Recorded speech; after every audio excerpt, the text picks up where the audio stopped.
매도자분이 임차인을 명도해주는 조건이었어요. 중요한 건 매도자분이 명도를 하나로도 안 하신 거죠. 잔금 날이 2달 앞으로 다다랐는데, 근데 지금 이미 계약금부터 중도금까지 많이 들어갔고, 그 중에 일부는 임차인 명도하는데 쓰셨고, 또 매도자분이 배째.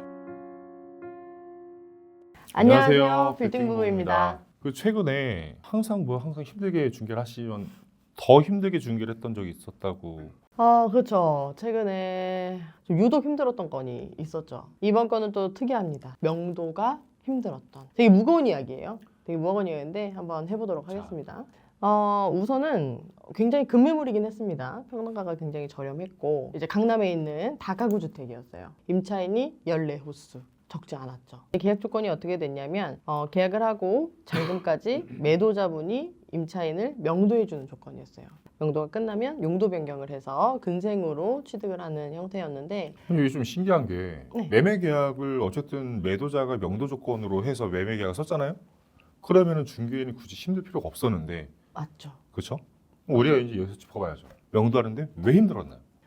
우선은 이 계약 조건 자체가 계약금 넣고 1차 중도금 넣고 2차 중도금 넣고 이 중도금 2차까지 해서 합쳐서 이 돈으로 명도를 하세요 라고 하면, 보통의 대부분의 매도자분들은 정말 무난하게 명도를 하세요. 이제 보증금 내주고 이사 비용도 좀 주면서 이제 나가줘 라고 하고, 이미 계약을 쓰기 전에 매도자분들이 미리 체크를 합니다. 임차인들 중에 좀 힘들게 나갈 임차인은 없는지 이런 체크를 다 하시는데, 그분도 충분히 하셨다고 하셨거든요. 그리고 했고, 정말로 실제로 했고. 근데 이제 문제는 왜 이게 가장 힘든 부분이냐면, 계약서 상의 서류는 완벽했어요. 특약도 완벽했고 매수자분이 중도금까지 넣었기 때문에 이게 소송으로 간다고 해도 기본적으로 해제가 불가능했고, 그래서 이 드린 중도금으로 시간도 매수자분이 양해 드리겠다, 좀 천천히 시간이 걸리면 해주겠다, 이런 상태였는데, 중요한 건 매도자분이 이 중도금을 2차까지 받으셨잖아요. 그리고 명도를 하나로도 안 하신 거죠. 잔금 날이 2달 앞으로 다다랐는데, 그럼 보통 임차인이 다 명도가 되고, 그 시기는 용도 변경을 시작해야 되는 시기여서 이제 저희가 체크를 했죠. 대표님, 명도가 14개 호수 중에 어느 정도 진행이 됐을까요? 지금 이미 한 3분의 1은 나가야 하고, 아니면 거의 다 나가야 합니다. 이제 한 달 남았습니다 라고 말씀을 드렸는데, 그때 상태에서 14개 호수 중에 2개 호수만 나간 상태였어요. 12개가 왜 안 나왔죠? 우선 매도자분이 적극적으로 명도를 진행을 안 하신 거죠. 그럼 어떻게 해야 되죠? 그럼 보통은 통상 매수자분이 이게 뭐야? 이렇게 하면서 배액 배상하세요 라고 하면서 계약을 해지를 요청을 합니다. 근데 지금 이미 계약금부터 중도금까지 많이 들어갔고, 그 중에 일부는 임차인 명도하는데 쓰셨고, 아마 그 중에 일부는 개인적인 사정으로도 쓰신 것 같아요. 근데 이거는 지금 매도자분이 개인적으로 자금을 약속한 대로 이해가 안 했기 때문에 생긴 문제인 거네요. 맞습니다. 그래서 보통 그러면 중개인들은 어떻게 하나요? 보통 중개인들은 매수자분한테 말씀을 드리죠. 이거는 계약의 파기 요건이다. 그래서 계약금의 배액 배상으로 우리가 요청을 해서 계약을 파기하자라고 하죠. 맞습니다. 이게 일반적인 중개인들의 액션이죠. 그렇죠.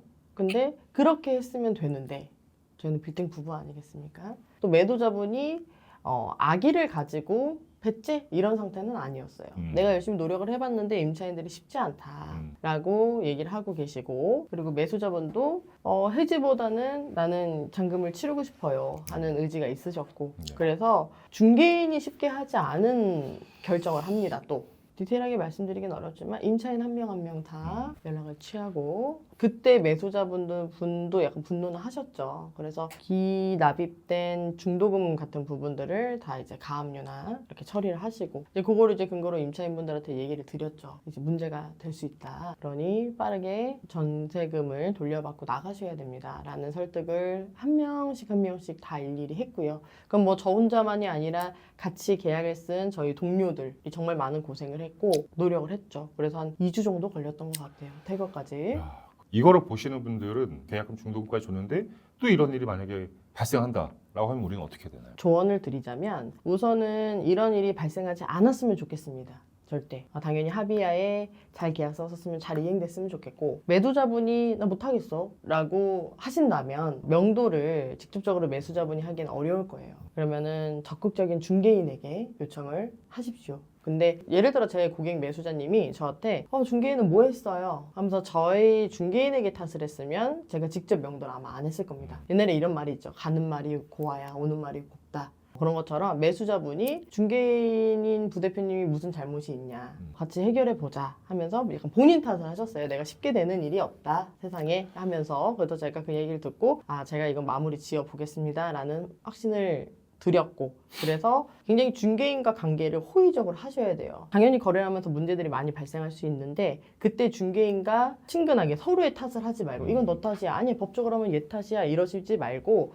딱 보시고 이거는 우리가 힘을 합쳐서 적극적으로 해결을 해봅시다 라는 제안을 해주셔야지, 저희 중개인들이 굉장히 그런 말 한마디에 힘을 얻고 또 힘을 잃기도 하고 합니다. 그리고 예를 들어 정말 최악의 경우 안 될 것 같다, 힘든 상황이다, 그러면 제가 한번 해보니까 심리적으로도 너무 힘들고 업무적으로도 너무 힘들고 이제 정신적으로 좀 힘들었던 것 같아요. 그래서 혹시라도 딱 봤는데 이거 쉽지 않겠다. 근데 매도자가 어느 정도 합의 해제나 배액 배상의 어떤 의지가 있거나 그런 니즈가 보이신다면 그냥 합의 해제하십시오. 법적으로 해결하시는 거를 또 추천드립니다. 우선 저는 마무리가 되고 잔금도 다 치렀습니다. 명도도 다 했고 요런 사례들이 어쩌면 흔해요. 저는 좀 양이 인원수가 많았던 거죠. 임차인의 수가. 근데 보세요. 층마다 한 5층짜리 건물에 전층 명도 조건으로 계약을 하는 경우가 많을 겁니다. 근생 건물도. 근데 위에 층 잘 명도했는데 1층이 갑자기 나 권리금 10억 주세요. 그럼 못 나가요? 라고 하면은 계약은 이행되지 않겠죠. 잔금 날까. 이런 경우는 굉장히 흔하게 일어날 수 있는 일이라고 생각을 합니다. 그래서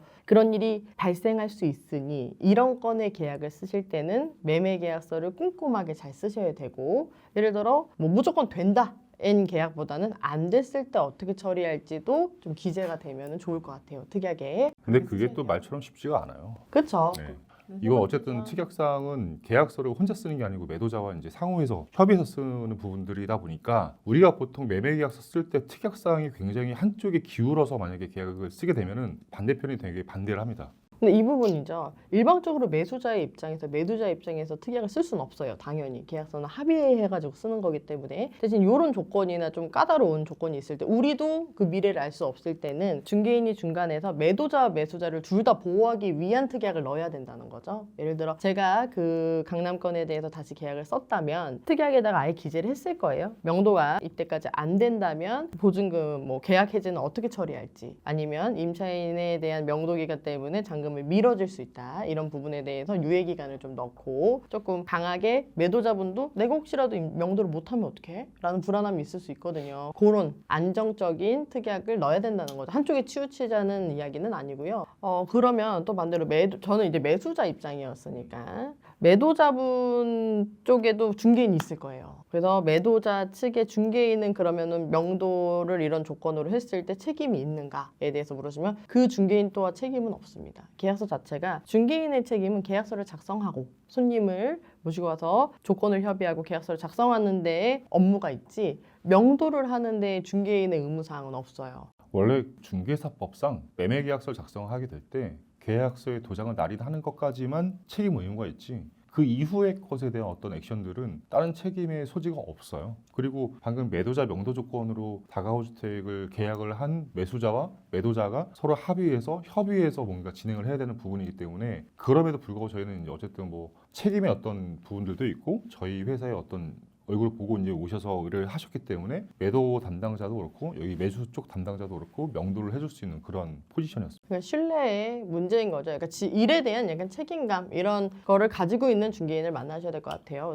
그래서 혹시 이 영상을 보고 어머 내가 지금 그래 라는 고민을 하고 계신 분이 계시다면, 제가 이 영상에서는 오픈할 수 없지만 명도를 했던 많은 이제 그 방법들이 있었지 않겠습니까? 제가 직접 명도를 해드릴 수는 없겠지만 어떤 방법으로 했는지, 어떤 문구를 썼는지, 이런 관련된 서류들, 이런 것들은 제가 적극적으로 도와드리도록 하겠습니다. 다 같이 잘 마무리가 되셨으면 좋겠습니다. 감사합니다. 감사합니다.